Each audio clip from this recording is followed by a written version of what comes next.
la estabilidad, a la normalización de la política en Cataluña. Hoy tengo la certeza de que fue una buena decisión y que por tanto obedeció a un interés general, que es el interés al que debemos, digamos, de alguna manera velar, no solamente aquellos que tenemos el honor de liderar un país desde el Poder Ejecutivo, sino también todas las fuerzas parlamentarias. Por tanto, estamos negociando y cuando tengamos una posición concreta al respecto, después de reunirme con todos los grupos parlamentarios, fijaremos la posición del Partido Socialista Obrero Español. Y en este caso yo le hablo, lógicamente, como candidato del Partido Socialista Obrero Español a esa investidura. Y en segundo lugar, ¿cuál era la otra pregunta? El preacuerdo de migración. Hombre, yo creo que es un acuerdo en el que todos al final hemos tenido que ceder, pero creo que es un acuerdo que sienta las bases para que ya definitivamente, junto con el Parlamento Europeo, logremos ese pacto de migración y asilo. Y España es un país, digamos, muy interesado en que haya un pacto de migración y asilo, porque estamos hablando de dos ejes fundamentales, el primero el de la solidaridad y el segundo el de la responsabilidad. La responsabilidad significa controlar las fronteras, controlar, digamos, y luchar contra la migración irregular y propiciar la migración regular, que es en lo que ha estado siempre el Gobierno de España. Pero en segundo lugar, la solidaridad. Lo que no puede ser es que determinadas zonas de nuestro país, pienso, por ejemplo, en el sur de España o también en las Islas Canarias o en las Islas Baleares, se hagan frente y asuman todo ese fenómeno de migración irregular sin la solidaridad del resto de los países europeos. Y yo creo que también ahí hemos encontrado un punto de equilibrio que es de interés para España. Venga, la última pregunta. Which one? What will your message and the message of the other leaders be to President Zelensky of Ukraine, in particular given the concerns that President Biden has expressed about the infighting in Congress holding up US aid to Ukraine? Is there anything more that you can do, that European leaders can do for Ukraine? Well, actually, solidarity, unity, and of course all the support of not only the European governments, but also our societies. I think that all the Europeans are, you know, backing Volodímir Zelenski and his country. And of course, we are ready to support and to back, you know, until the end of this war, our friends in Ukraine. And you know, I think that we have, of course, debates that we need to deliver within the European Union. I'm thinking nowadays about the reform of the MFF, which is, you know, the financial framework to channel all the financial resources in order to help and to sustain Ukraine for the next years. But you know, we're very happy to host this summit, and of course we're very, you know, proud, and it is an honor to have Volodímir Zelenski with us here in Granada. I think that Granada is today the capital of Europe and also the capital of peace. At the end of the day, this city represents a lot of things. In my opinion, the most important one, the respect to different cultures, civilizations, and also this is the message that we want to send to the rest of the world. You know that Europe is a peace project, and this is what we are going to do today and tomorrow here in Granada. Muchísimas gracias. Ya no voy a decir, si mañana vamos a tener otra rueda de prensa, ayer hice otra, de verdad. Vamos a disfrutar de, yo creo que un día muy importante, el de mañana también. En fin, Granada yo creo que es un lugar absolutamente idóneo por todo lo que representa en términos no solamente políticos, sino históricos, de lo que queremos proyectar desde España, que es y cómo sentimos Europa. Y mañana tendré ocasión de hacer una rueda de prensa y responderle a todas estas preguntas y muchas más. En fin, disfrútenlo, porque creo que hoy además el tiempo nos acompaña. Gracias.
I think first of all the main challenge is what we all of us the main challenge is what we have, that is to save unity in Europe. And I'm speaking not only about the countries in EU, it's in all the Europe. I think that is the biggest challenge what we'll have, because Russia will attack by information, disinformation, by fakes and etc. And that is the first thing. The second, so important for Ukraine to have defending shield for the winter, because in winter we will have many attacks by different kinds of Russian missiles, including Iranian drones and etc. Mr. Zelensky, are you worried because the news from the States? The European Union in this meeting? Sorry. Are you worried because the news from the States, from the United States and the Congress, are you worried? You know, I think that in Ukraine we finished worry the first days of full-scale war. I think it's too late for us to worry. I think we have to work on it. And with the United States, I've been in Washington this year, and I had a meeting with President Biden, and I had heard his 100% support in White House, and also support by bipartisan support in Congress. I think it's important of course difficult election period for the United States. Different voices. Some of the voices are very strange. About this also we will speak about this today, and thank you for the invitation. Thank you so much.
go to this side.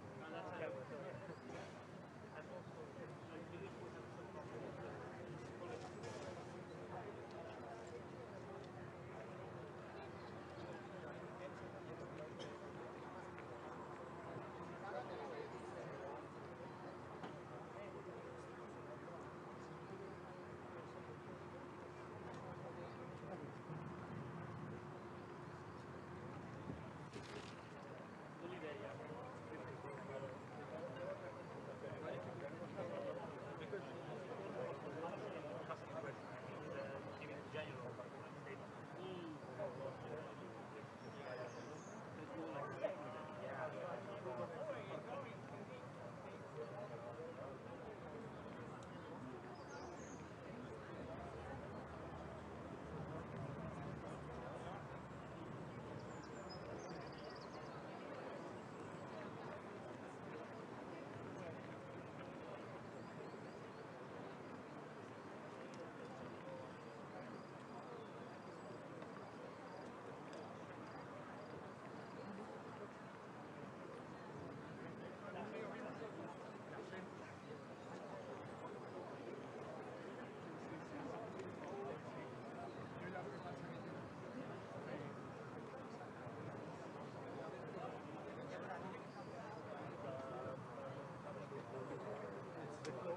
avec la presse. Perdona, no te vayas.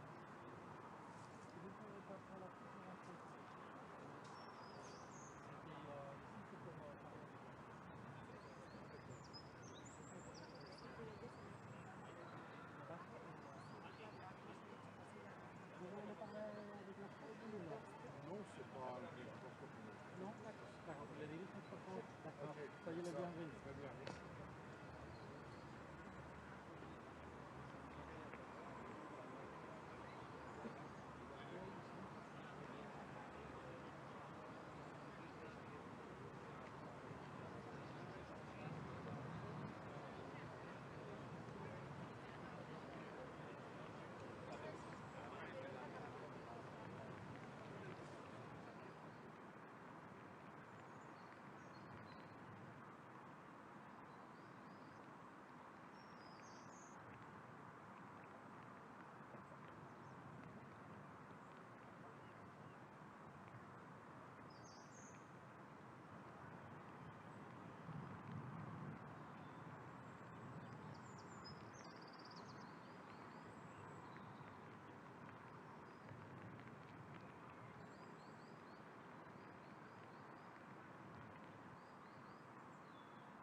Letonia. Vente más para acá. Sí, pero no te oía. ¿Letonia era? Venga, y rápido, cuando nada, pues baja. Sí, vale, vale. La siguiente.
Iespējams tātad visiem kopā satikties un saprast, kāda tad ir visu šo valstu ietekme no kara, veidot vienotu izpratni un arī domāt, kā mēs tālāk risinām šos jautājumus. Ko jūs plānojat? Jā, man ir paredzēts arī divpusējās tikšanās. Tūlīt pat tikšos gan ar Eiropas parlamentu vadītāju, gan ar Eiropas padomes vadītāju, un arī divpusējās tikšanās ar Norvēģiju, Īriju. Jā, un vēl bija kaut kādām valstīm, kuras es skatīšos. Protams, izmantošu iespēju arī satikt līderus, kurus es tā nevaru ikdienā satikt. Arī ir Zelenska kungs, kas nozīmē, ka viņš arī ir izmantojis šo iespēju, lai varētu uzrunāt Eiropas līderus.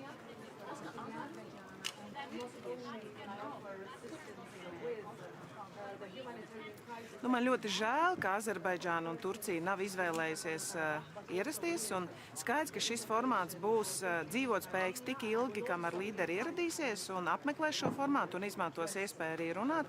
Iepriekš tika izmantots šis formāts, lai runātu par miera sarunām.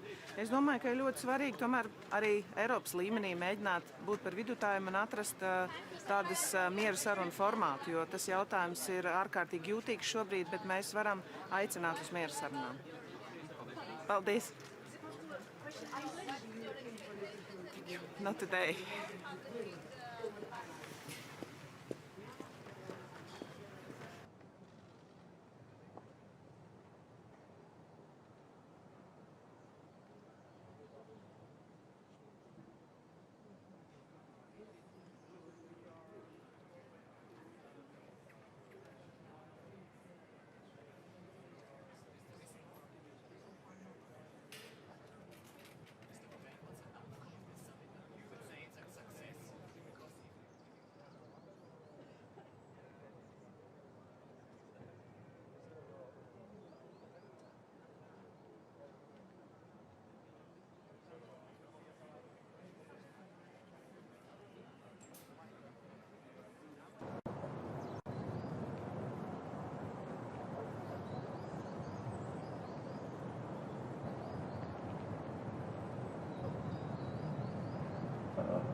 Sobre la amnistía, le acabamos de preguntar al presidente del gobierno, usted que siempre habla claro, ¿qué opina de la amnistía si se produce? Sobre el acuerdo de migración, es una buena noticia que se hayan llegado ya a acuerdos en el seno del Consejo de Ministros. Ahora se trata de que estos acuerdos los acepte, los incorpore a la acción que hay que tomar en el Consejo Europeo. Sé que hay todavía problemas por parte de algunos países, pero este es un momento decisivo para que Europa adopte acuerdos operativos para hacer frente a los flujos de migración cada vez mayores que pesan sobre el continente y en particular sobre algunos países. Este va a ser uno de los grandes temas, cómo prepararnos para la ampliación y cómo hacer frente a los movimientos migratorios. Y sobre las cuestiones de interés nacional, me va usted a permitir que considere que este no es el momento ni el lugar para entrar en ellos. Tiempo va a haber. Gracias.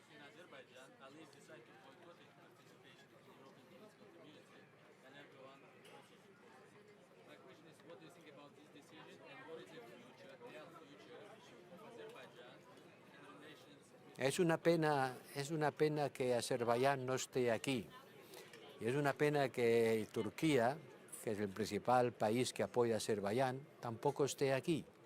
Por lo tanto, no vamos a poder hablar aquí de algo tan grave como el hecho de que más de 100.000 personas hayan tenido que abandonar a prisa y corriendo sus casas huyendo de un acto de fuerza militar. Condenamos los actos de fuerza militar para resolver los conflictos. Ayudamos a estos refugiados y espero que en Bruselas puedan haber reuniones entre Armenia y Azerbaiyán, sobre todo para evitar que el conflicto vaya más y para estabilizar políticamente Armenia. Muchas gracias. Hablaremos de estos temas más tarde, cuando el momento llegue. Gracias.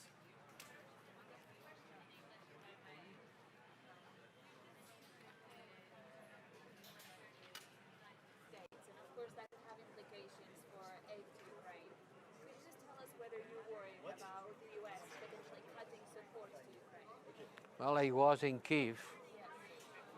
I was in Kiev some days ago, just at the moment when we knew that the US Congress had not included the support to Ukraine on the big deal about the budget in order to avoid the shutdown.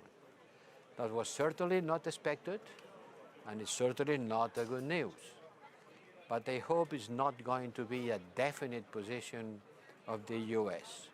Ukraine needs the support of the European Union, which is sure they will have it, and we will increase it, but also the support of the US.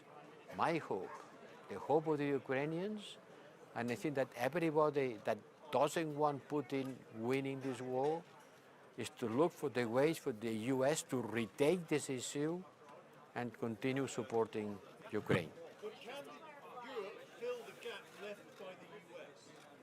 Europe what? Can Europe fill the gap left by the US? Well, certainly Europe cannot replace the US.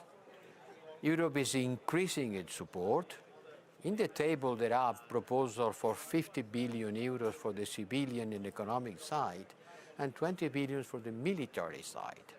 And we did that before waiting for the US to take decisions. Certainly can we do more, but the US is something imprescindible for the support of Ukraine.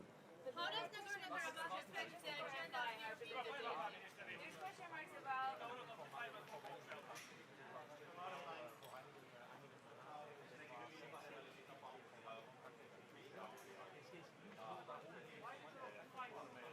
about Wirklich uns mal dann den formellen, vielleicht formelleren Treffen auch, mal Schritte mal zu machen, wo auch mal sehen, wo die Schweiz etwas helfen kann. Letztes Mal haben Sie Präsident Zelenski getroffen. Wie wichtig ist das Thema Ukraine aus Ihrer Sicht? Ja, es ist zentral. Es bleibt absolut zentral, nicht nur für die Schweiz, für den ganzen Kontinent. Aber Sie haben vielleicht es gesehen, letzte Woche hat die Schweiz auch noch einen Schritt gemacht mit 100 Millionen für die Entminung. Das ist auch ein wichtiger Schritt und es zeigt einmal mehr, dass wir sehr solidarisch sind mit Ukraine. Aber jetzt muss man auch sehen, es dauert diesen Krieg seit mehr als 18 Monate und es ist wirklich außerordentlich wichtig, dass man auch für die nächsten Monate mal sieht, wie es mal sich weiterentwickelt. Daher auch alle meine Kontakte auch auf anderen Kontinenten, in Afrika, in Südamerika, weil es darf nicht sein, dass es wird als kontinentale Angelegenheit gesehen. Nein, es ist eine Weltangelegenheit, es betrifft wirklich alle. Frage zu Bergkarabach. Was ist die Haltung der Schweiz und wieso verurteilen wir das nicht so, wie das andere Länder? Ja, wissen Sie, die Haltung der Schweiz ist da für eine Zeit lang. Wir sind immer wieder in Kontakt gewesen mit unterschiedlichen Parteien. Sie kennen auch die Rolle der Schweiz, die Möglichkeiten, die wir haben können, auch etwas anzubieten in Situationen von Konflikten. Und ich glaube, heute wird es auch ein interessanter Moment sein, mal informell ein bisschen zu hören, auch wie andere reagieren dazu. Ein Thema ist auch der Konflikt zwischen Kosovo und Serbien. Wie sehen Sie die aktuelle Situation und was kann die Schweiz da zur Lösung beitragen? Ja, wissen Sie, ich habe Präsident Vučić in New York kurz getroffen. Ich habe Premierminister Kurti in Bern gesehen. Es ist klar für uns, für die Schweiz ist von einer zentralen Angelegenheit, eine friedliche und stabile Situation in der Balkan zu haben. Es ist wirklich unser Interesse auch direkt. Wir haben eine sehr starke auch, wie sagt man das, Verflechtung zwischen Bevölkerungen. Es gibt auch sehr viele Kontakte und ich glaube, die Signale sind gesetzt. Es war schon das letzte Mal in Chisinau ein zentraler Punkt, diese Diskussion damals. Und ich glaube, die Schweiz ist wirklich da, um zu helfen, wirklich eine stabile Situation zu haben. Kann die Schweiz eine Mittelrolle einnehmen?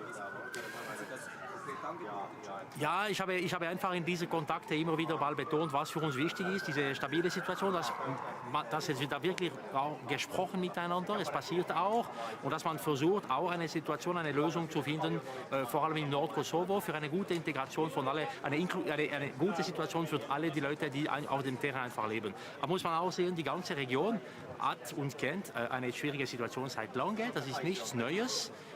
Aber wir müssen auch dabei sein. Wir sind auch dabei, um diese Lösungen und stabile Situation zu unterstützen.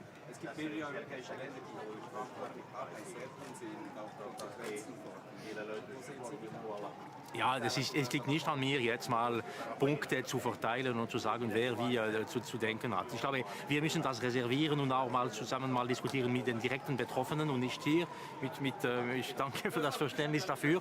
Aber wir müssen auch einfach mal Schritte machen. Es gibt die Europäische Union, die sich auch sehr stark mal engagiert hat. Das war auch ein Thema in Chisinau. Ich freue mich auch sehr, heute zu sehen, was es wird geben als Diskussion.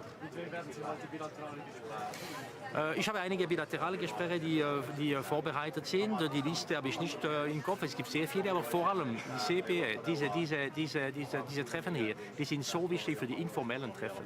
Und ich bin sicher, ich werde mit beinahe allen mal in Kontakt treten können. Ich kenne auch allen und diese Momente helfen sehr, diese auch menschliche Kontakte zu pflegen. Letztes Jahr findet der Kirchen in Großbritannien statt. Sie haben jetzt gesagt, mehrmals, dass diese Veranstaltung wichtig ist. Ja. Wird die Schweiz stattfinden?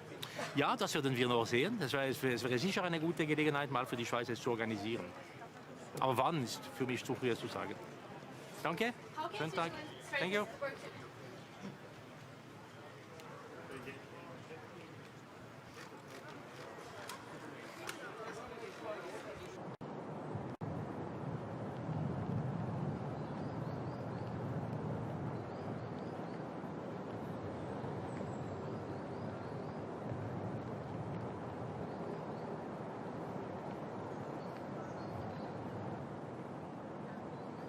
The third EPC today that is starting after Prague and Chisinau. And actually it is the third time that at the core of our discussion is our support for Ukraine. And this symbolizes also the strong support that the European political community has for Ukraine. I very much welcome that President Zelensky is going to join us here. On Monday, the 27 ministers for foreign affairs and the HRVP were in Kiev to support Ukraine. So there's a strong message to Putin from Dublin to Chisinau that we do not tolerate aggression against a sovereign state. One of the topics here will also be energy. And indeed, we had a massive energy crisis due to the blackmail of Russia with fossil fuels. We've mastered this crisis. The prices have gone down drastically. And most importantly, our storages are filled, and we have created a joint platform to buy gas together. This is a big success, and the success is seen can be seen because of the fact that not only the 27 member states have joined this platform for energy, but also other members of the European political community like Norway, Ukraine, Moldova, or Serbia. We have been able to get rid of the Russian dependency on fossil fuels. We have massively invested in renewables, and indeed last year, for the very first time, the European Union was able to produce more electricity from renewables, wind and sun, than from gas. And of course, Armenia will play a role today in the discussions too. I will meet the Prime Minister of Armenia in a bilateral here. We strongly support Armenia and support it in its humanitarian needs. We have already allocated 5.2 million euros. I will tell the Prime Minister today that I'm happy that we double this amount to 10.4 million euros and that we are providing 15 million euros of direct budget support under the country's annual program. And we will discuss what else we can do to support Armenia in this difficult situation. Madam President, on Armenia and Azerbaijan, you've talked about what you can do for Armenia, but is there any action that the European Union will take against Azerbaijan for a military operation that has triggered the exodus of 100,000 ethnic Armenians from the We have immediately, end of September, issued a very strong statement of condemnation of the military operation of Azerbaijan in Nagorno-Karabakh and called strongly on a resuming of dialogue and a peaceful solution. This is what we are working on, and important for us is to support Armenia.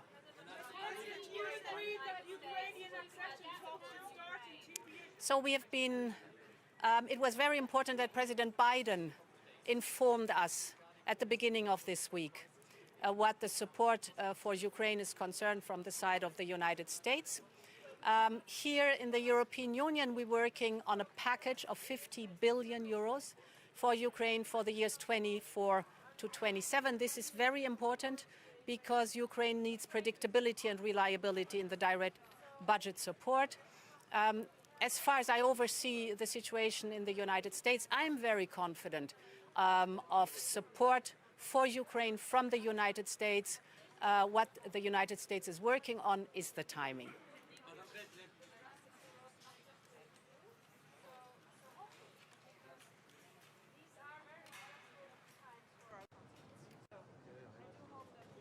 Are there any developments regarding Southern Gas Corridor and Turkey Gas Hub?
Buongiorno, Presidente.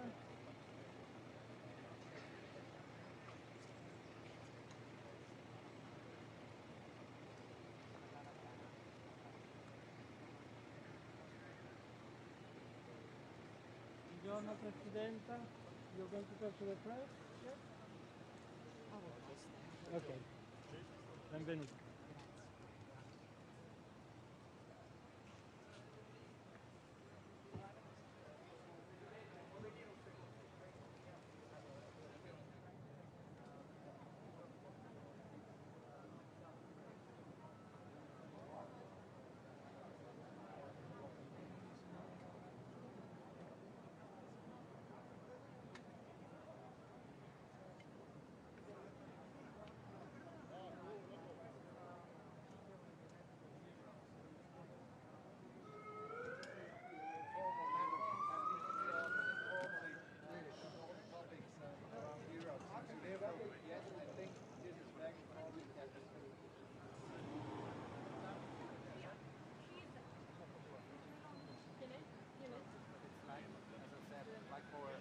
building.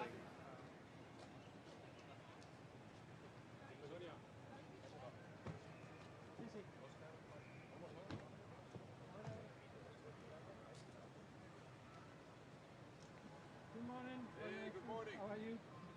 Am I spokesperson? Walk with me? Oh, that's We're good. going to talk to the folks, right? Yes, I'm afraid so. Thank you. Good morning.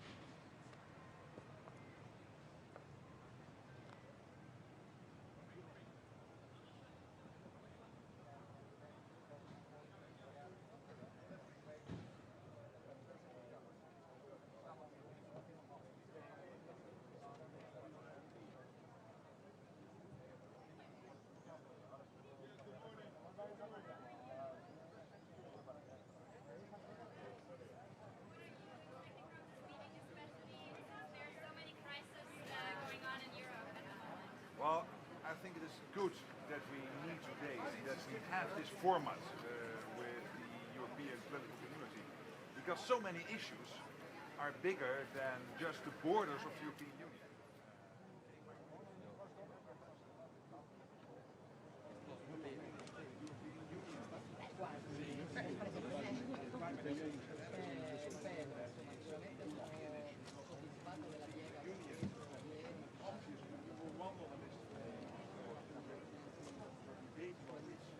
Important topics. I think it's good that we meet here. What about Serbia and Kosovo?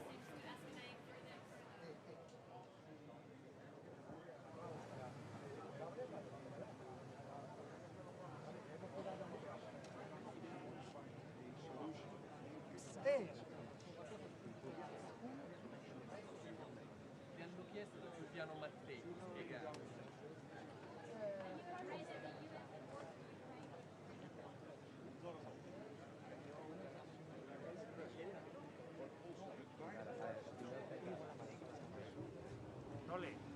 Sole.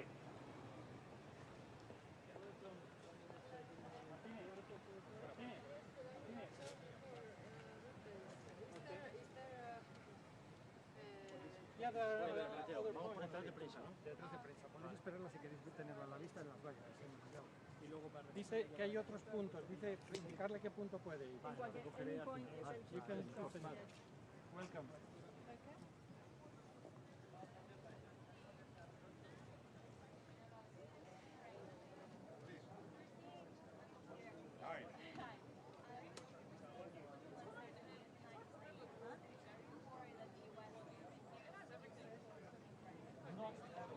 Hello, it's nice to see you all again in such a sunny environment. Today we have the European Political Community meeting again, so it's a good platform to talk to each other. It's very sad that some European countries are not coming. We heard that Erdogan is not coming and Azerbaijan is not participating because this is the platform where we all should talk to each other.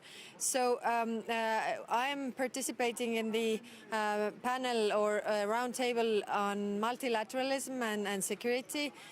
Russia does not believe in multilateralism, so we have to do everything to prove that we are united and we talk to each other and we make multilateralism work. We had the UN General Assembly and the discussions how the UN should function and how the UN Charter should really function so that we would have peace in the world. So hopefully we have good discussions today. Are you afraid that the U.S. support for Ukraine will be shrinking in the near future? No, not directly. I mean, we have the discussions everywhere, and U.S. has committed their support to Ukraine, as other countries in Europe as well. And I think Russia wants us to be tired, and we shouldn't show them that we are, because we are not. We have to help Ukraine as long as it takes. We have to endure the war as they are enduring the war. And we have to do everything to help Ukraine.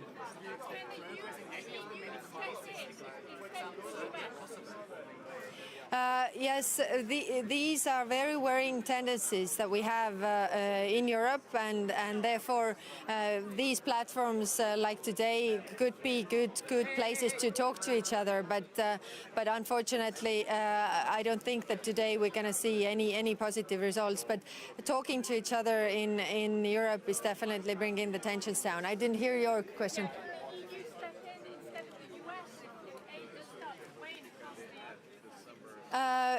Europe actually is helping Ukraine a lot, and we have to do more. And everybody who has more in their stocks should give more. Russia is thinking that they will endure pain much longer, but we shouldn't do that. We shouldn't give them that. Yeah. Okay. Yeah, we're going to discuss that tomorrow, and this is definitely a worrying tendency. I mean, when we talk about the multilateralism, how it should work, and how, you know, you shouldn't take big processes into hostage.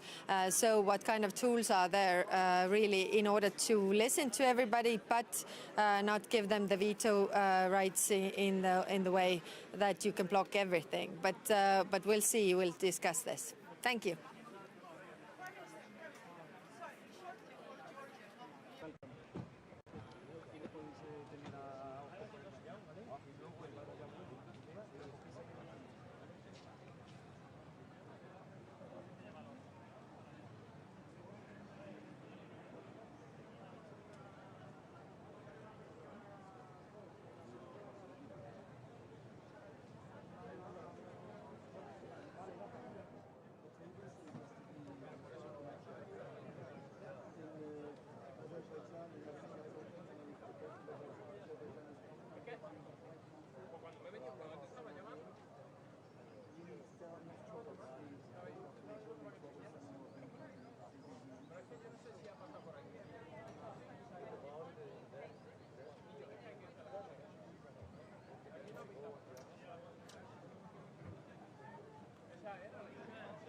Sorry.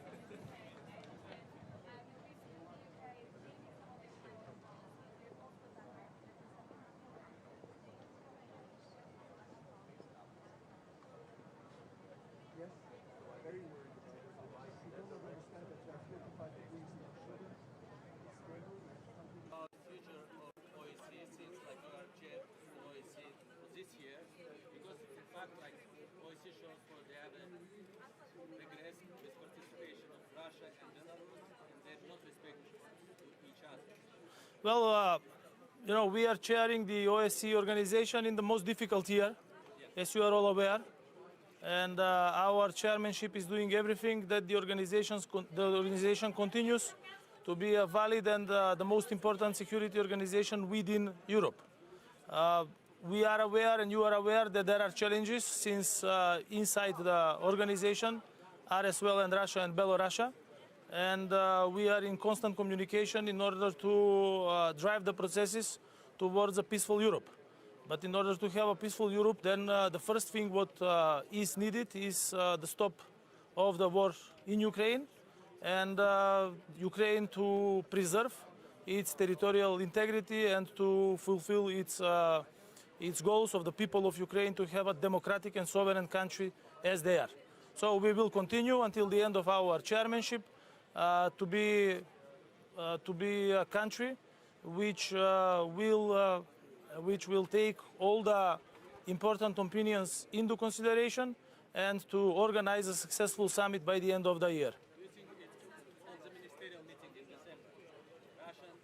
We are in preparations, and at this moment I cannot give you all the details, but the ministerial meeting is under preparation for December in Skopje, the capital of North Macedonia. Thank you.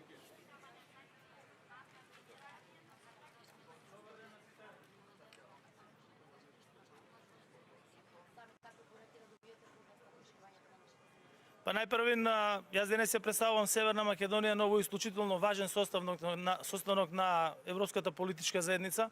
Тука се практично представници на сите земји од Европа, без Русија и Белорусија. Една од главните теми која што е од најголемо значење за нас е и проширувањето на Европската Унија.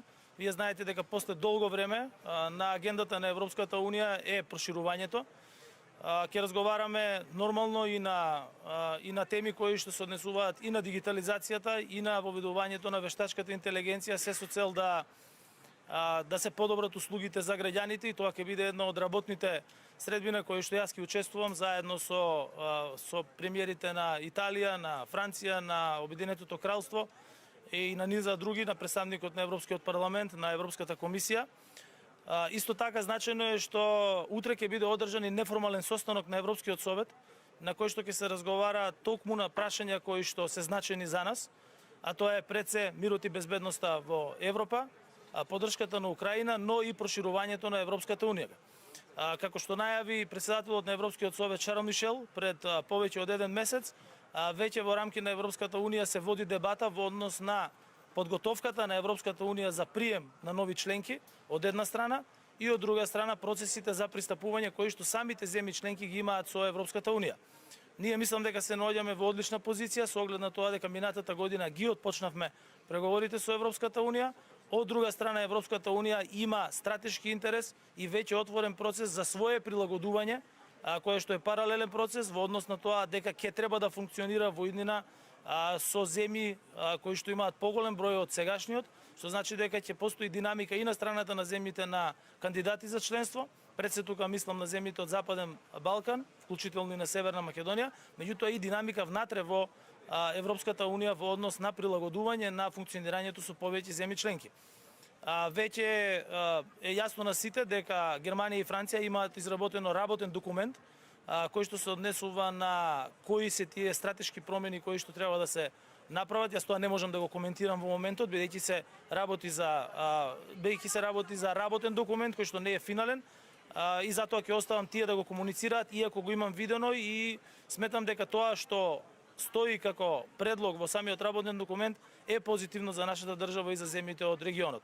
Се надевам на успешни состаноци, ќе имам и билатерална средба со премиерот на Холандија, со премиерот на Ирска и со подпредседателот на Европската комисија. Ви благодарам и ви посакувам и на вас успешен работен ден.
Good morning, everyone. This meeting is again an important one. This is the third edition of this European political community, and it shows the relevance of the meeting because this is an occasion to exchange views, also in an informal way.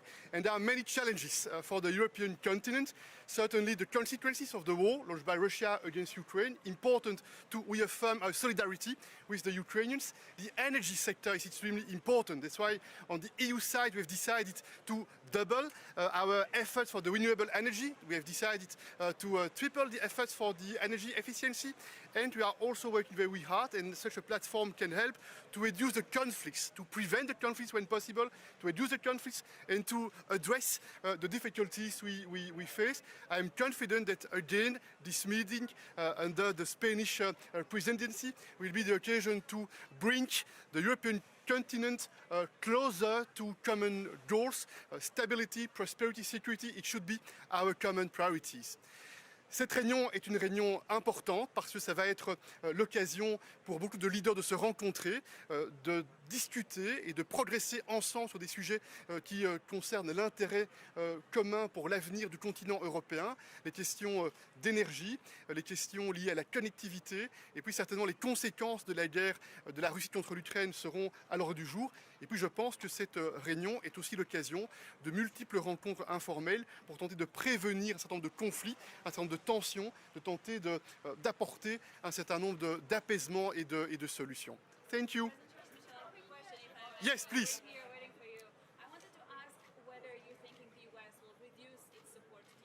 We had a few days ago a very important phone call with the President, Joe Biden, a very important moment because he reassured us and we feel his personal leadership, his personal commitment to make sure that the United States will support Ukraine in the long run, will help Ukraine in the long run, and we work very closely together. And you know that on the EU side we have already mobilized 82 billion euros for Ukraine, to assist Ukraine, and you know that we are working hard to decide an additional package. There is a proposal on the table with 50 billion euros for the Ukraine facility and with 20 billion euros for the European peace facility for more military equipment for Ukraine. This is very tangible, very concrete, and it's our duty to support Ukraine.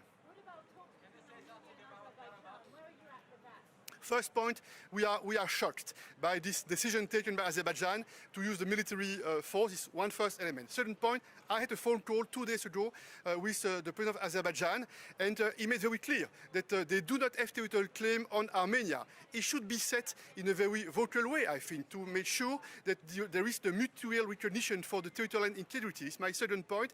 And point three, we will help Armenia to face the consequences of this military operation started by Azerbaijan. There are a lot of refugees in Armenia, and we need to support with humanitarian assistance on the one hand, but we also need to take into account the wish in Armenia to strengthen the ties between Armenia and the European Union, and I am in favor of this rapprochement between Armenia and the European Union. And I want to be clear, we made a promise a few years ago to Armenia in terms of investment package with more than 2 billion euros promised to Armenia. We must deliver.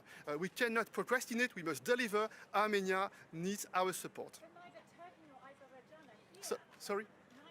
Neither Turkey nor Azerbaijan are here. I mean, European diplomacy is working. This is extremely important not to give up, never to give up. And I believe that the diplomatical efforts are needed even when there are difficulties, even when there are setbacks. And you know that we'll have the occasion today to meet together with President Macron, with President Scholz, and with Prime Minister Pashinyan. I take note. There is a decision taken by President Aliyev not to attend the meeting.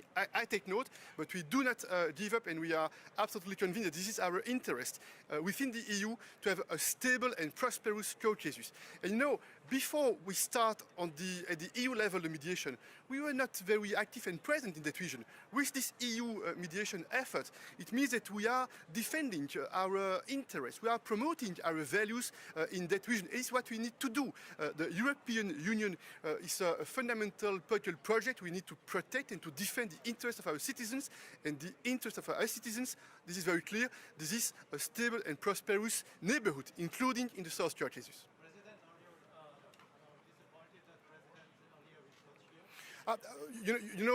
This is his decision, and we have tried to work to prepare a meeting with President Aliyev and with Prime Minister Pashinyan. We have proposed some ideas to make sure that we can bring more stability, more serenity, that we can address the humanitarian consequences of the situation. This is his decision, and I do not intend to comment publicly his decision.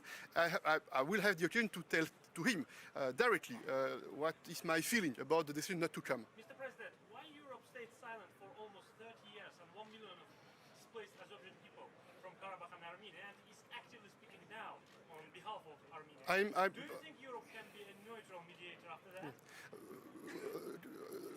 Answer number one, yes, the EU is a neutral mediator because the EU has no hidden agenda. Our agenda is very clear. This is prosperity, stability, security, and predictability, point one. And point two, we made a lot of progress in the past with the mediation. When we started the mediation about 3 years ago, we made some concrete and tangible result with the exchange of prisoners, with some progress in terms of exchange of mining maps, in terms of discussions that have started started for the border delimitation with the launch of 2 border commissions that are supposed to work together. We made progress on the connectivity by discussing the details of the modalities and the principles of sovereignty and jurisdiction and reciprocity that should be guaranteed in terms of efforts for improving the connectivity in the region. But we are very sincere, we are very honest, we understand that more diplomatic efforts are needed. This is what we will do today with the Prime Minister of Armenia. Thank you, just a pleasure to meet you this morning. Thank you. Bye.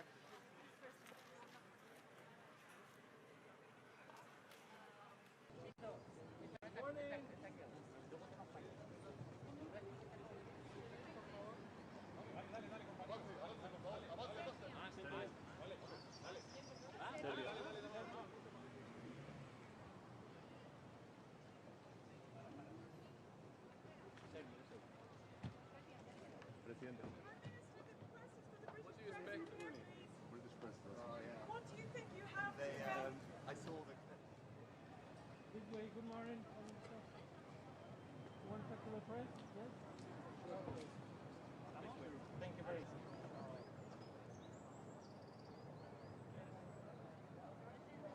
Mr. President, for Reuters, one question. How do you get out of the current crisis? Tell us. We'll get it out. Okay. Do you have any talks today with your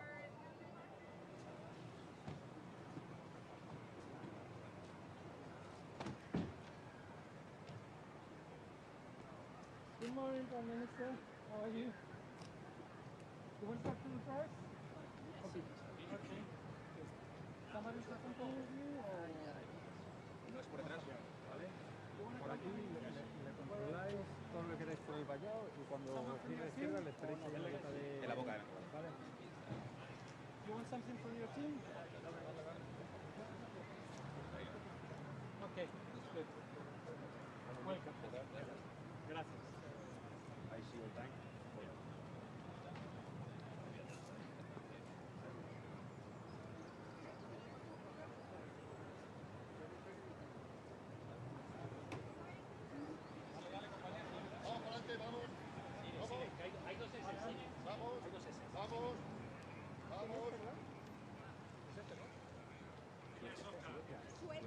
Suecia.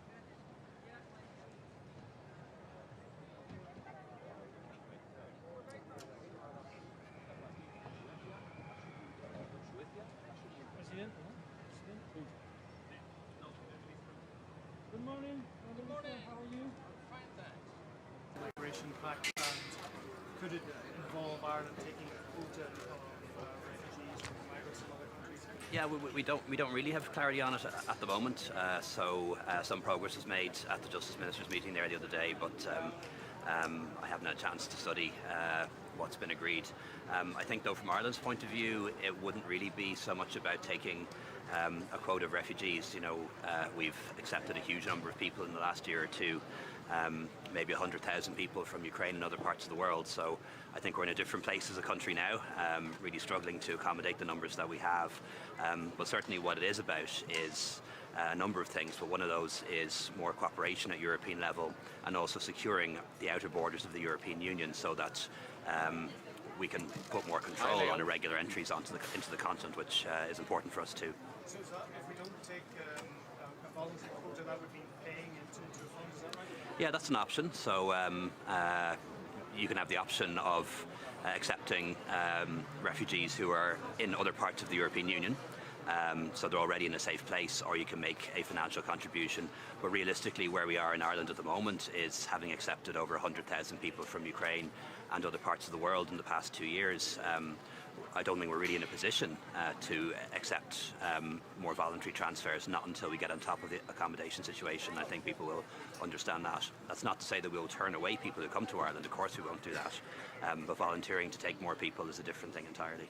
Taoiseach, this week some figures emerged on what it would cost to let Ukraine into the European Union, including a calculation that under current laws it would mean a 20% cut to cattle farming. Does this put a dampener at all on Ireland's support for Ukraine's membership? I'm a strong supporter of Ukrainian membership of the European Union, and not just Ukraine, also the Western Balkans and Moldova. And if you look at things in the round, if you take the broader view, the longer term view, enlargement is always good for Europe. It helps to provide us with security, helps to embed democracy and human rights, and also helps the European economy to grow in the round. So I think it's really important that when we look at these questions, we don't see them just as a financial calculation. If Ukraine, Moldova, the Western Balkans join the European Union, they'll become wealthier in due course, just like Ireland. They may yet become contributors to the budget. Certainly when it comes to CAP reform, a further enlargement will of course trigger a lot of reforms. What might be necessary is countries making larger contributions so that we can protect the budget for CAP, but that's all way off. I'd be very keen to see Ukraine begin talks on membership this December. That decision isn't made yet, but I hope we can make that decision. But the time from beginning talks to actually becoming a member, it often takes many years, more than 10 or 15 years. So by then the budget and the CAP will be in a very different place, I think. So I really would hope that we don't create those kind of fears. Just on roads funding, Transport Minister in Ryan last year by Transport Infrastructure Ireland, the announcement was proper investment in roads. You see 77 deaths over the next 5 years. What is the CEO of deaths on our roads in recent years? What is your response? Well, we have a lot of investment in roads. Hundreds of millions of euros go into maintenance and restoration of our local, regional, national roads every year. And in addition to that, we sign off on new projects. Only this month, nearly €500 million being invested in road upgrades in the northwest for the N5. It's always the case that any government agency will always say they need more money, and if we don't give them more money, there will be negative consequences. People make their case for more money. And I wouldn't expect anything different. That's the normal course of budgetary negotiations. But I do support more funding for roads, I should be clear on that. But also we need to make sure there's adequate funding for public transport. Some really big, important public transport's about to come through planning, like Bus Connects in Dublin, like Cork Metropolitan Rail, and we have a commitment in the programme for government to make sure that funding for public transport outweighs investment in roads by 2 to 1, and that makes sense to me as well.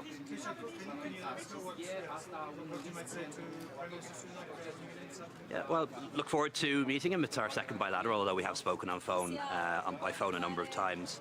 Really, a couple of things on the agenda. We'll be interested to hear from him how he feels the discussions between the UK government and the DUP are going with respect to restoring the institutions in Northern Ireland. Really important for both of us. And of course, we'll want to discuss the Legacy Act and reaffirming our position on that. And I suppose in a more positive space, we're going to talk about UEFA 2028. Really delighted that UK and Ireland will be hosting that tournament. Want to talk to him about our willingness to make a funding contribution to Casement Park in Belfast, one of the 2 stadiums in Ireland that will be used, the other being the Aviva. And also we're going to talk about the common travel area, because again, that's very important for us, that the common travel area between Britain and Ireland functions, but also that we secure the outer border around Ireland and Britain as well. Are you concerned about some of the language from the Tory parliament?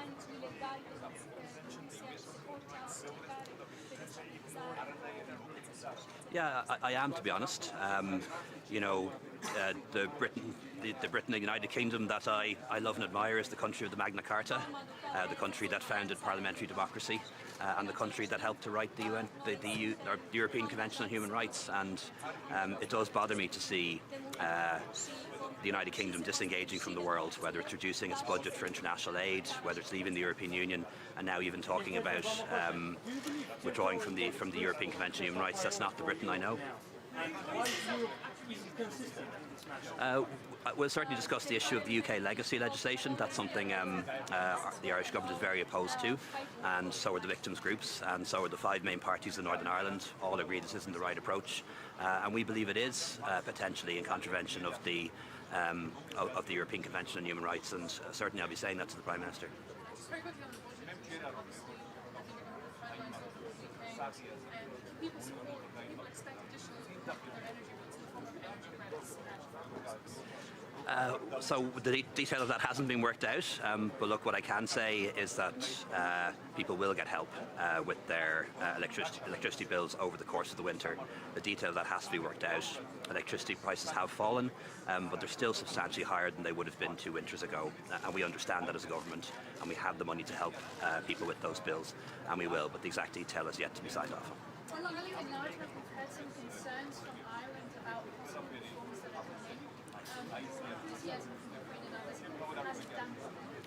No, the European Union that we have now is designed for, maybe 27, 28 members. The European Union of the future, I believe, is going to have more than 30 members, not just Ukraine, but also Moldova and countries of the Western Balkans. They're European countries. We want to see them within the European fold, within the European family. And of course, that's going to require reforms to the budget, to some of the policies, to the way the institutions work. We've done that before. We did that when the countries of Central and Eastern Europe joined, and it had to be done before when Ireland joined. So, these are the things we just have to deal with to make sure that we get them right. But we've plenty of time. This enlargement is some time away yet. Well, we have to decide that. We're waiting on detailed legal advice from the Attorney General. We'll have that the next couple of weeks, and at that point, I'll sit down with Tánaiste, Minister Ryan and other colleagues, and we'll recommend a decision to government. Thank you.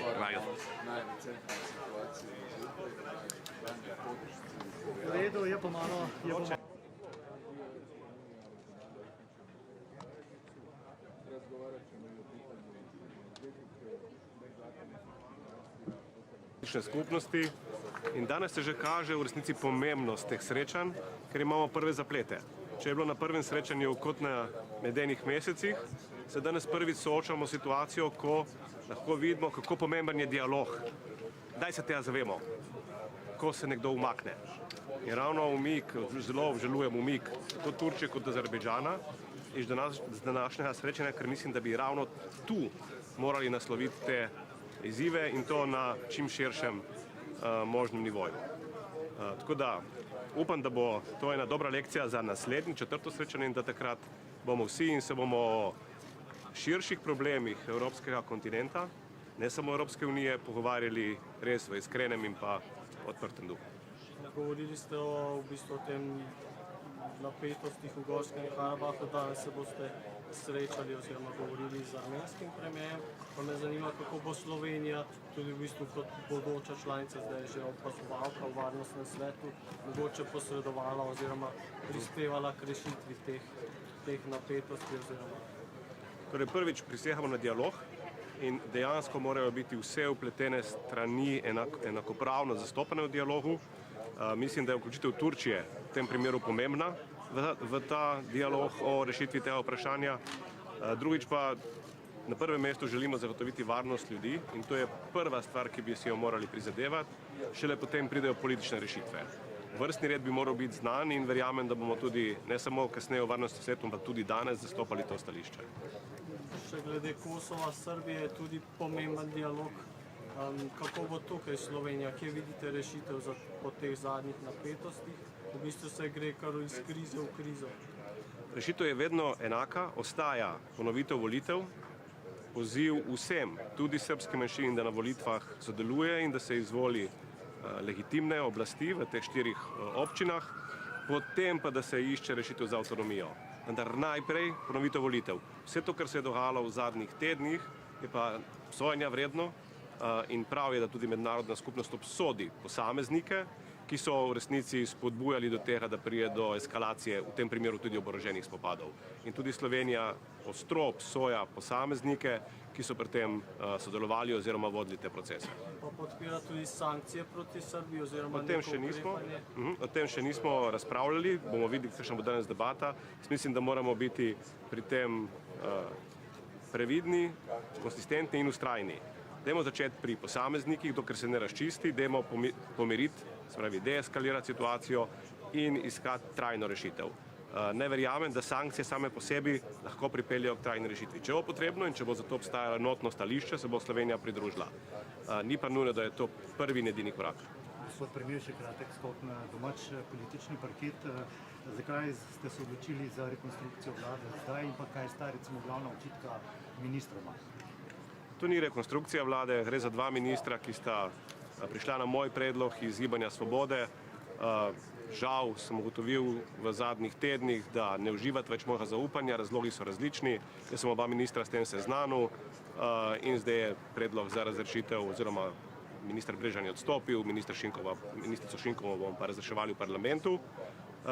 Pri ministrici dogajanje v zvezi z uvozom nevarnih živil in predvsem neobveščanjem javnosti in zagovarjanjem stališča, da javnost ni potreba, da ve, da uvažamo nevarna živila. Jaz se s tem ne morem strinjati, mislim, da je tle ogrožanje zdravja na prvem mestu in šele potem ščitenje neke inštitucije.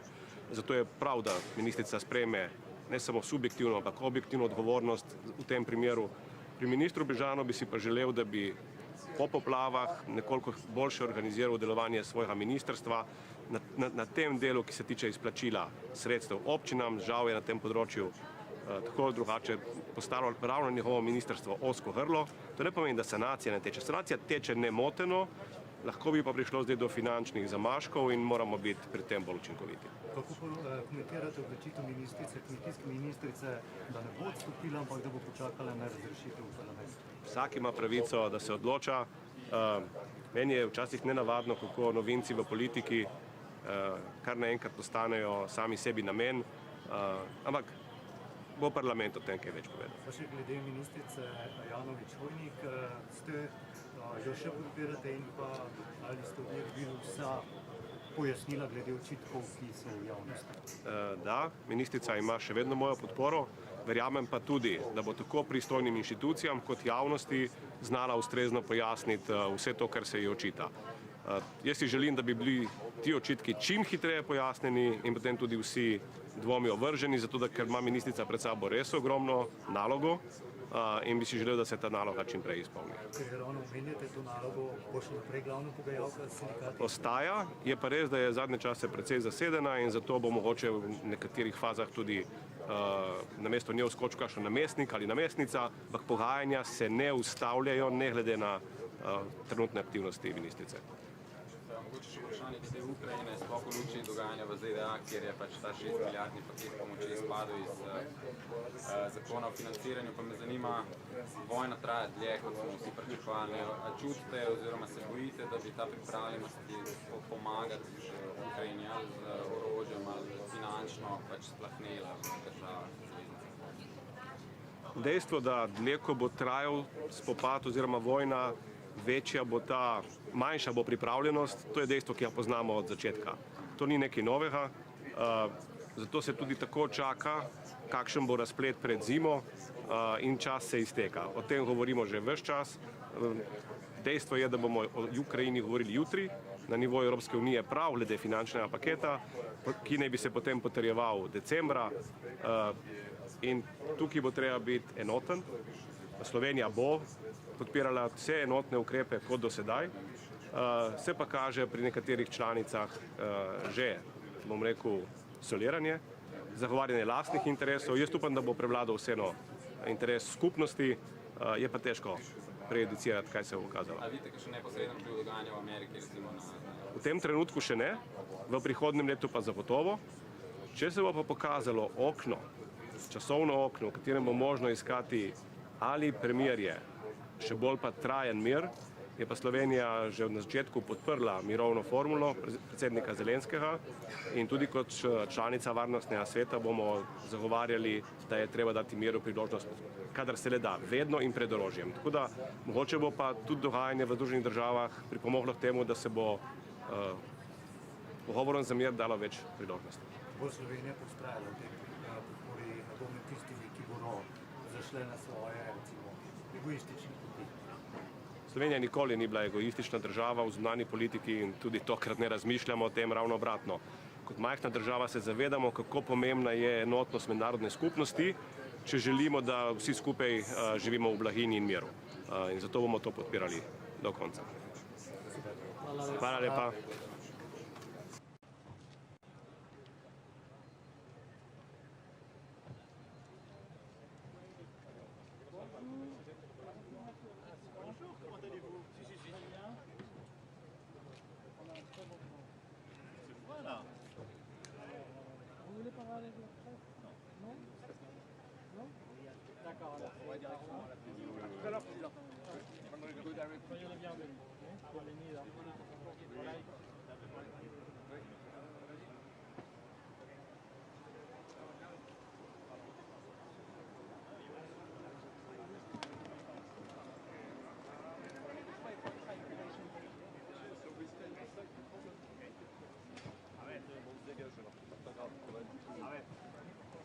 Carried out by the orders of the leadership of Serbia.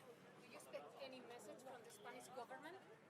I hope so. Spain is a country that is contributing to peace and stability in the entire European continent. I do hope that they will understand that supporting an aggressor, for which there is clear evidence from the 24th of September, is not going to help peace and stability. So I do hope that Spain will join other like-minded countries in Europe to adopt measures towards Serbia for this horrendous act that it has committed, not just against Kosovo, but against peace and stability and security in the entire European continent. We don't have confirmed meetings alone, but I'm sure that I will have the opportunity, because in this setting, most of the discussions are taking place while we are all in the same room. So I do hope that we will have that opportunity to discuss these. There's no reason to meet before sanctions are adopted towards Vučić. Sanctions first, and then we can talk about the rest. Thank you very much. Thank you. Thank you very much.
Paraba allí.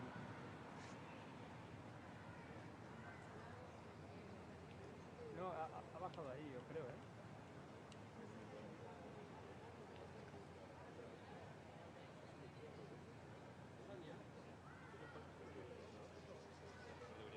No, dile que conocen.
de caer rendido por el sueño, justo al amanecer, y escribía con las ventanas abiertas, con la mirada perdida en uno de los barrios más característicos de Granada, que es el Albaicín, la Sierra y la Torre de la Vela de la Alhambra que veremos esta tarde, ¿no?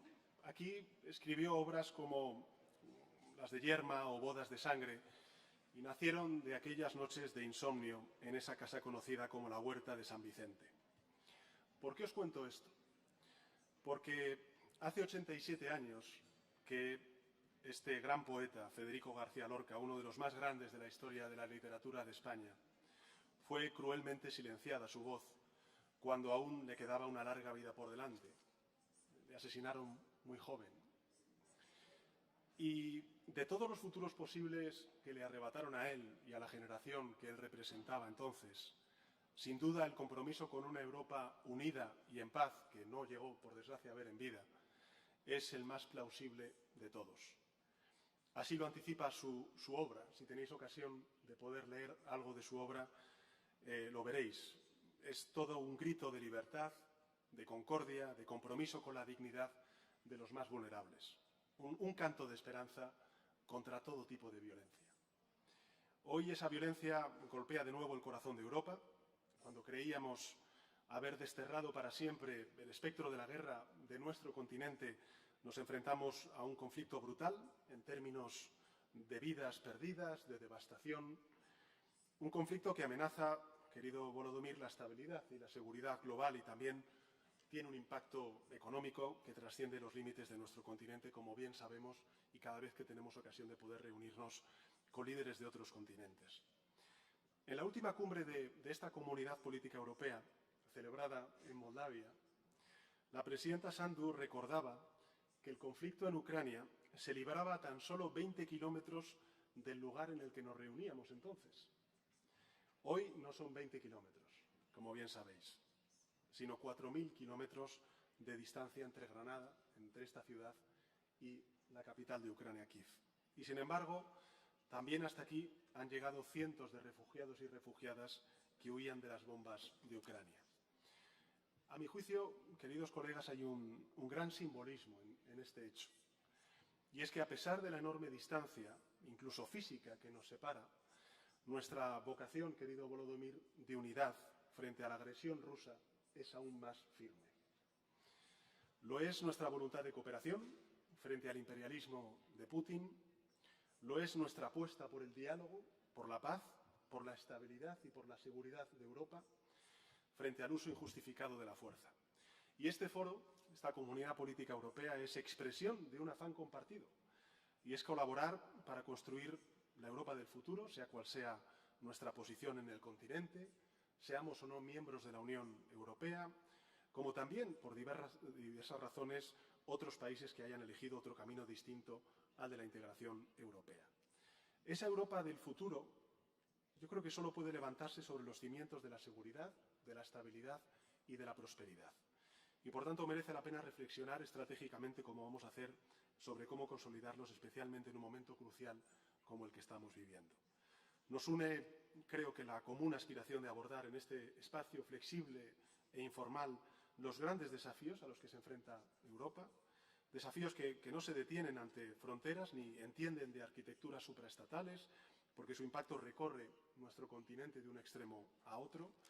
Y en esta tercera cumbre vamos a tener ocasión de abordar algunos de estos retos de futuro que en realidad ya condicionan nuestro presente. Los conocéis bien: el impacto de la digitalización sobre nuestras sociedades, particularmente la inteligencia artificial, la soberanía energética del continente y, por supuesto, un orden internacional basado en reglas y también cómo fortalecer el multilateralismo. En fin, confío, y ya con esto termino, queridos amigos y amigas, en que esta tercera cumbre de la Comunidad Política Europea nos ayude a encontrar respuestas a estos desafíos y que, por encima de todo, lo que haga sea eso, afianzar los sólidos lazos que ya nos unen, lazos atravesados no solo por la geografía, que nos hace compartir este continente, sino también por el peso y las enseñanzas de la historia. Lo vais a ver en esta tarde, en donde tendremos ocasión de visitar el Palacio de la Alhambra, la historia que late con fuerza en el corazón de esta ciudad de Granada, cuyos muros nos hablan sobre todo de convivencia y de encuentro entre distintas culturas, Los árabes vivieron en España, en la península ibérica, pero en particular en España, durante 600 años, más de 600 años. Nos han dejado una herencia que vamos a poder disfrutar en el día de hoy. Bueno, Granada nos habla de eso, de convivencia y de encuentro entre culturas. Síntesis, en definitiva, de la gran epopeya de este rincón del mundo que se llama Europa. Así que muchísimas gracias por el esfuerzo de venir aquí a Granada. Quiero que sepáis que toda España, Andalucía y en particular esta ciudad, pues os acoge con una gran satisfacción y felicidad y un gran orgullo. Y desde luego, si ese orgullo podemos personalizarlo en una persona en la que todos nos vemos reflejados e inspirados, y desde luego la sociedad española lo está, es sin duda alguna el presidente de Ucrania, Volodímir Zelenski, al que cedo la palabra. Much, Pedro, dear Mr. Sánchez, Mr. Prime Minister.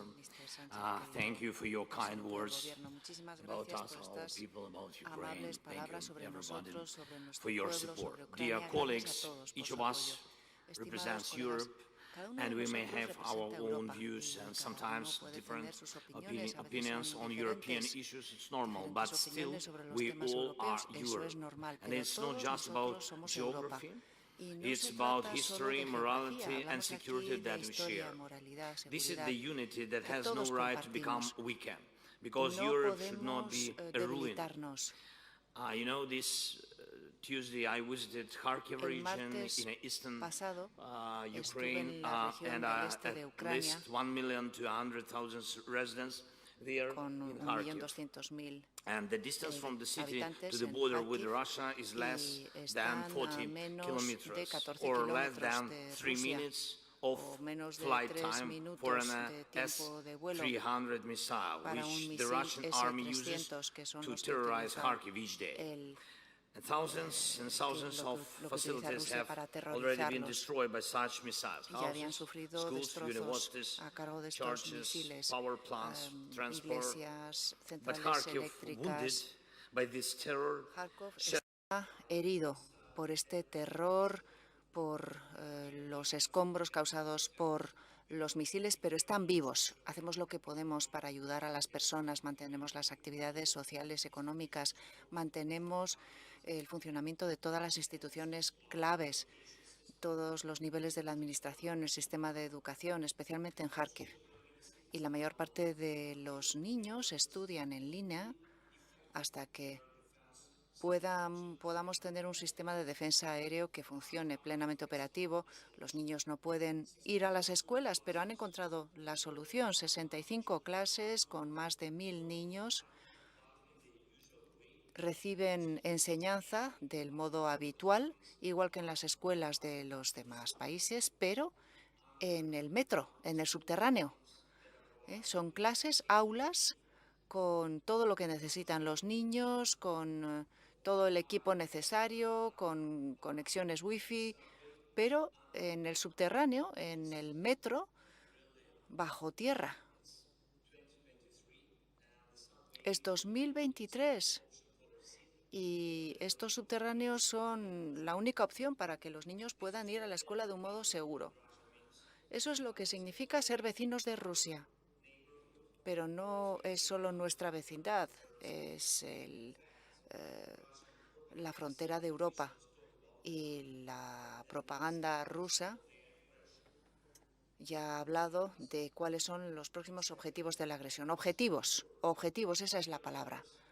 Estimados líderes, hay suficientes estaciones de metro subterráneas en Europa para proteger a los niños que van a la escuela. Sí, estos ataques de Rusia se hacen reales y están pensando en hacer que esto sea una realidad. Yo seré sincero con ustedes. Rusia está considerando ahora mismo distintos escenarios para los próximos años y uno de ellos es especialmente peligroso.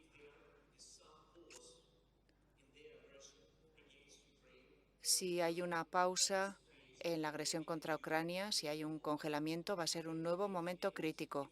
2028. Si se permite a Rusia ahora que se adapte, para 2028 el Kremlin podrá restaurar el potencial militar que hemos destruido y tendrá suficiente fuerza para atacar a los países dentro de su ansia de expansión.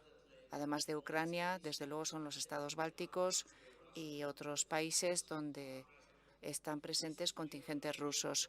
Esto es información clara que nos ha transmitido nuestra inteligencia y lo transmitimos directamente a ustedes.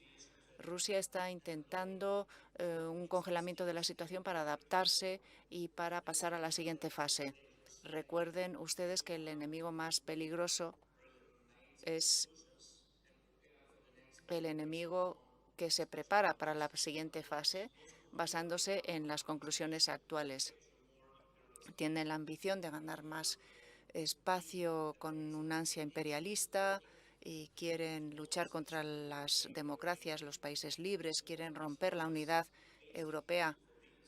Y la herramienta de Rusia es manipular a los demás. Durante décadas, Rusia ha intentado mantener el control sobre las naciones vecinas, iniciando guerras y congelando guerras. Ha pasado en Moldavia, ha intentado aplastar y dividir a Georgia, desestabilizar otras partes de Bielorrusia, por ejemplo, países del Cáucaso, y ha intentado arrebatar partes de Ucrania.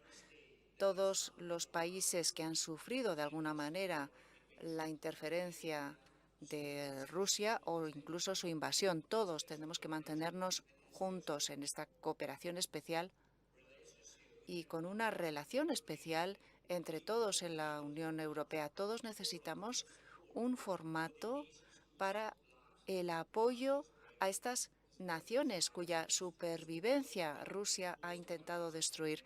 La ruina que Rusia está causando no debemos permitir que se expanda al resto del mundo. Todos estos países necesitan ayuda, necesitan garantías de seguridad para que Rusia no tenga ni siquiera la tentación de intentar conculcar su soberanía. Nunca más. Se necesita una señal clara de que Rusia no tiene ninguna oportunidad. Y lo más importante, lo que nos dotará de la fuerza máxima que necesitamos, es que el agresor sea neutralizado mediante la derrota. En este momento, en Ucrania, tenemos la oportunidad de causar una derrota a la agresión rusa. Junto con ustedes y nuestros socios hemos hecho ya cosas que antes parecían imposibles. Entre todos hemos defendido a Ucrania. Europa es más independiente de Rusia que lo ha sido nunca. Europa verdaderamente ha demostrado que tiene derecho a ser considerada el centro de protección de la libertad y de los derechos humanos, y pase lo que pase en otras partes del mundo, pase lo que pase, los tornados políticos que experimenten nuestros países, Europa tiene que seguir siendo fuerte. Europa está siguiendo con atención lo que pasa en América, los problemas políticos crecientes. Bueno, Europa tiene su propio potencial de tener un papel global que tiene que ser poderoso en todos los temas que son importantes para Europa. Y hablando de tormentas políticas, yo tengo confianza en Estados Unidos. Es un pueblo fuerte, una sociedad fuerte, instituciones fuertes, una democracia muy firme. Recientemente estuve en Washington, hablé con el presidente Biden y hablé con miembros del Congreso de los dos partidos y de las dos cámaras, y todos ellos apoyan a la libertad y entienden que el enemigo es Rusia, el enemigo de nuestra forma de vida, y es quien origina este tipo de tormentas políticas. Europa tiene que estar preparada. Estados Unidos ayudó a Europa a sobrevivir, y ahora es importante que Europa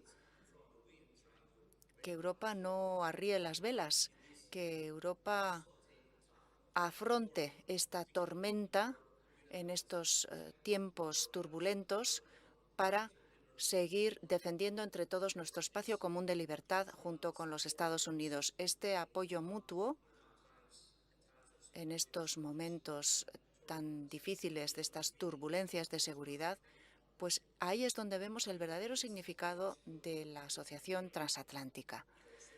Gracias a Ucrania, los soldados de sus países no están luchando contra Rusia en este momento y no ponemos en duda la fuerza de la OTAN, pero estoy seguro de que ninguno de ustedes quiere luchar, cosa que ocurriría si, ojalá no sea así, la OTAN tuviera que defender a uno de ustedes. Tenemos que ganar. Ucrania tiene que ganar para que Putin no amplíe su agresión a otro país más. Y es realista. Entonces, ¿cuáles son las cuestiones clave? Nuestra unidad, la unidad y solidaridad de Europa tiene que ser algo sin duda. Y además, entre todos, tenemos que ser conscientes de la fuerza que nos da nuestro acuerdo común, nuestra solidaridad, la posibilidad de la Unión Europea de ampliarse según los tratados fundadores. Yo quiero darles a todos las gracias por todo lo que están haciendo por nosotros. En segundo lugar, no tenemos que permitir que Putin desestabilice a ninguna parte del mundo y a nuestros socios. Tenemos que seguir presionando con sanciones, sanciones políticas, sanciones económicas, para que no puedan seguir propagando el caos. No podemos permitir la presencia de Rusia o de sus representantes, presencia militar en ningún otro país. Y entre todos tenemos que conseguir sacar a Rusia del territorio de los demás países. La capacidad de los soldados ucranianos, la defensa aérea de nuestro país, sobre todo ahora antes del invierno, las armas que necesitamos, la artillería con la que podemos destrozar las posiciones rusas y podemos liberar a nuestro país y a nuestras familias. Cada dron ruso que nosotros conseguimos echar abajo, cada tanque ruso que conseguimos destruir, todas las armas rusas destruidas en Ucrania no atacarán a ningún otro país europeo. Y creo que todos ustedes, sus países respectivos, nos están agradecidos por esta ayuda. Además, todo lo que sean los drones, los misiles de larga distancia, toda la ayuda que nos puedan dar es una garantía adicional para los países amenazados por Rusia. Es una verdadera protección, una protección real de Europa contra posibles futuras agresiones de Rusia. Si queremos asegurarnos de que en el futuro no haya ninguna guerra en ningún lugar en Europa, que ninguna ciudad en Europa viva lo que está pasando ahora mismo en Kharkiv y sus ciudadanos y lo que están sufriendo los ciudadanos ucranianos en este momento, este año y el año que viene. Y sobre todo en Ucrania tenemos que seguir unidos y tenemos que seguir luchando con nuestra plena capacidad frente a la ambición de Putin. Los niños de todo el mundo merecen vivir seguros en cualquier lugar y no solo en un subterráneo, en un refugio, no, en todas partes. Tenemos que conseguir que así sea y tenemos que hacerlo, debemos ganar. Gracias por su atención y por su invitación. Slava Ucrania. Muchas gracias, Volodímir, por este testimonio. Tiene la palabra el presidente Michel. Muchísimas gracias, querido presidente, querido Pedro. Antes que nada, quiero darle las gracias por recibirnos en esta bella ciudad. Gracias por esta calurosa acogida. Creo que todos estamos encantados de descubrir esta noche la Alhambra. Queridos amigos, esta es ya la tercera reunión de nuestra Comunidad Política Europea desde que la lanzamos hace un año en Praga. Y esto demuestra la importancia que tiene esta asociación, esta plataforma única intergubernamental. Es una iniciativa única para mejorar la cooperación, para aprovechar nuestra inteligencia colectiva, para afrontar los retos. El COVID-19, el cambio climático, la seguridad energética, las ciberamenazas, amenazas híbridas y encima de todo esto, la guerra de Rusia contra Ucrania son retos demasiado amplios para que una única nación luche sola. Necesita estar con todos los demás y necesitamos un enfoque estratégico común. Querido Volodímir, quiero empezar dirigiéndome a ti directamente para decir que estamos contigo, estamos con el pueblo de Ucrania, estamos impresionados por vuestro valor, el coraje del pueblo de Ucrania. y seguiremos apoyándoos de modo militar, político y financiero. La Unión Europea ya ha movilizado 82.000 millones para apoyar a Ucrania y sabemos que estamos preparando un paquete adicional importante para seguir ayudando a Ucrania y para seguir presionando a Rusia para que acabe esta guerra. Por ejemplo, apoyamos dentro del G7 los esfuerzos para prohibir las importaciones de determinados productos rusos y seguimos trabajando con socios internacionales para evitar que se eludan las sanciones. Apoyamos también vuestros esfuerzos, sobre todo con la fórmula de paz, que se basa en los principios de que no puede haber impunidad y el principio de la integridad territorial. Desde el principio de la guerra, el Kremlin nos ha amenazado a muchos de nosotros con un chantaje energético. No cabe duda de que necesitamos más cooperación, una cooperación continental reforzada. En la Unión Europea hemos triplicado nuestra capacidad de energía renovable, hemos duplicado la eficiencia energética. Vamos a seguir reforzando nuestra soberanía energética. Tenemos que invertir más, tenemos que innovar más, tenemos que trabajar juntos más. Estamos trabajando juntos para mejorar, por ejemplo, nuestra conectividad energética. 2 ejemplos.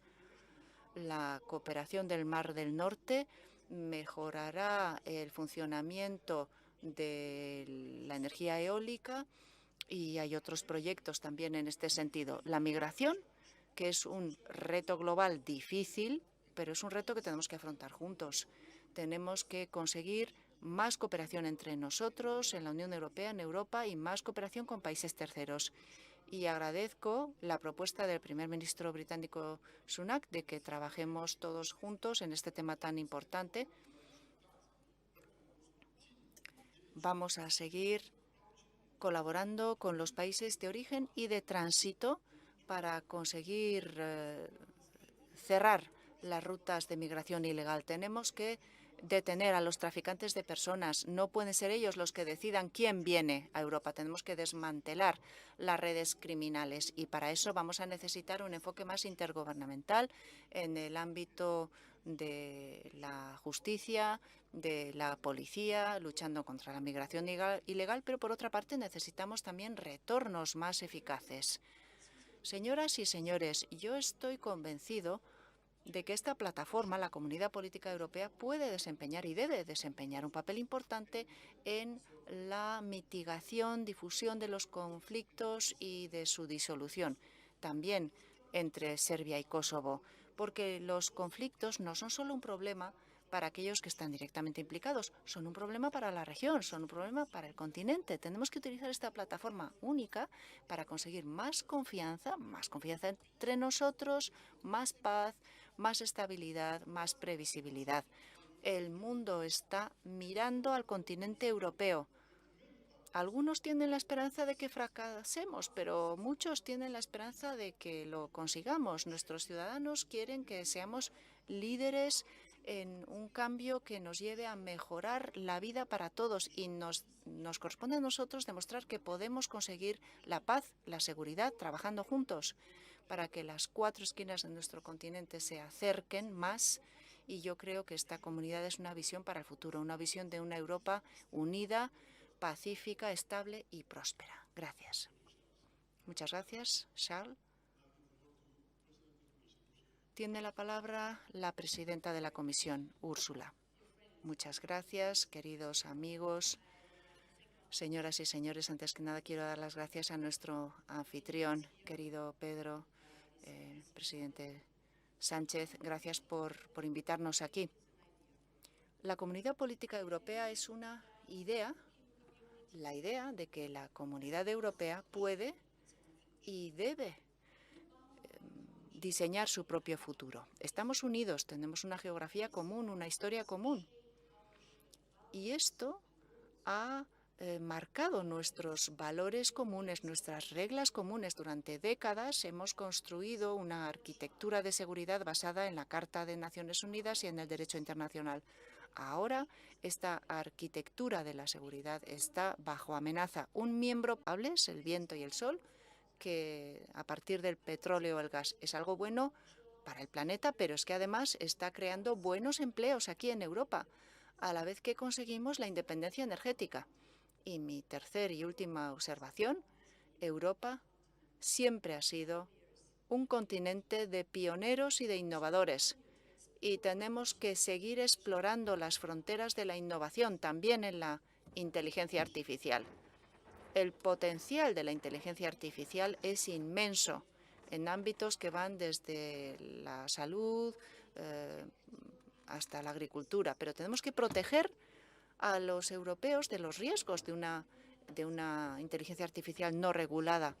Nosotros hemos presentado la primera ley de inteligencia artificial con una perspectiva de futuro, centrada en el ser humano. Necesitará cierto tiempo para que se aplique. Necesitamos ahora un diálogo con las empresas para que de modo voluntario se comprometan a favor de un uso ético de la inteligencia artificial. Vamos a unir nuestras fuerzas y vamos a buscar una alianza global en materia de inteligencia artificial. Todos los retos que afrontamos, seguridad colectiva, inteligencia artificial, todos ellos requieren de una respuesta europea común y ese es el espíritu de la Comunidad Política Europea. Sigamos aprovechando al máximo su potencial. Vamos a terminar de creernos que somos más que un continente, somos una comunidad de destino. Gracias. Gracias. Muchas gracias a todos y a todas. Y ahora vamos a seguir las reuniones en los clústeres que tenemos y daría por levantada la sesión inaugural de esta tercera cumbre de la Comunidad Política Europea. Gracias.